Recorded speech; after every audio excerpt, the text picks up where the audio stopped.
Guys Munna টেনকের মোবাইলে game play কেমন এটা সবাই জানতে চাচ্ছিলেন। তো আজকে আমার বার্থডে বা জন্মদিন ছিল, যে জন্য অনেকেই আপনারা আমাকে উইশ করছেন, তো সবাইকে জানাই থ্যাংক ইউ। আর এদিকে বার্থডে উপলক্ষে আমাদের বাসায় মেহমান আসছিল, আর সেই মেহমানের ভিতর থেকে একটা নুবড়ি আমার সাথে ভার্সেস করতে চায়। তার দাবি আমি ফোনে খেলে তার সাথে জিততে পারবো না। পারো তুমি আমার সাথে ফোনে।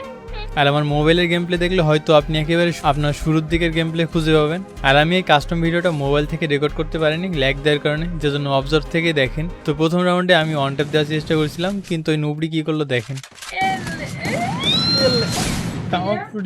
বডি বডি মারি। আর এরপর দ্বিতীয় রাউন্ডে ফাইনালি মোবাইল দিয়ে অন ট্যাপ দিয়ে দিই। দাঁড়াও তো, আমি মারতে তো দেবা। তো এর পরের রাউন্ডে বলে যে আমার হেডশট দেবে। দেখে ফেলেছি। এরপরে সে ফাইনালি আমাকে মেরে দেয়, আর তারপর সে কি বলে শুনেন।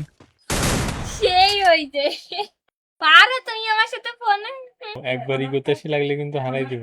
আর গাইস আমি এই ভিডিওটা আপলোড দিব এটা কিন্তু ভাবিনি, যার জন্য খেয়াল করবেন আমরা কিন্তু পুরো আঞ্চলিক ভাষায় কথা বলছি, এটা আবার কেউ খারাপ ভাবে নিয়েন না। এলে এলে এলে ছাপড়ি। আমি ছাপড়ি, মুন্না টেনকে ছাপড়ি।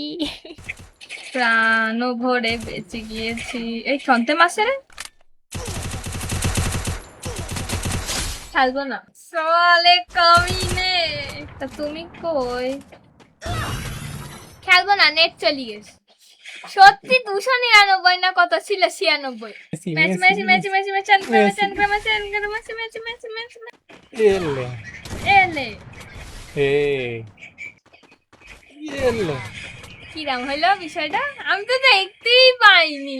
তো গাইস এখানে ম্যাচ জেতার পর অনেক খুশি লাগতেছিল, ভাবছিলাম মোবাইলে হয়তো আমি প্রো হয়ে গেছি, কিন্তু পরে ভেবে দেখলাম যে এটা তো বটে বটে সংঘর্ষ ছিল। তো সাবস্ক্রাইব